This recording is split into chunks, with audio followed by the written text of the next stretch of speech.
A quick test. This is the new look that we have on, well, this is the ISO, the new ISO, Wayland ISO, and we have here XDW, here we are. We have these guys and new WM and River are not anywhere near finished, right? But this is the new button that we now have in Hyperland. Why not? So both, well, all three of them now have this button for applications, and the other side the exit button.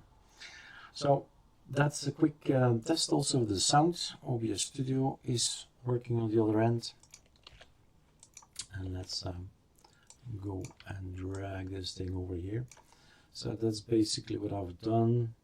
This is the setting, this is what I've done here, and then the Ctrl-Alt-U, the input devices. That should be this, but it has been set already. But I did forget to do this one. Maybe this sound is now a lot better. So if we go from here to here, you will hear increasingly, probably increasingly volume, and that will be fine. So it's also a test for the sound. In this case, my system is still on. Right.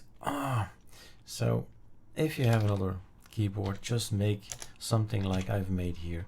Give me ASCII on Hyperland. That's it.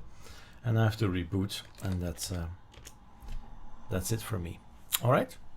Just a quick test. No review. Check. XDW. That's what's on the ISO for now. But the three are ready. The other two are not ready at all. That's for later.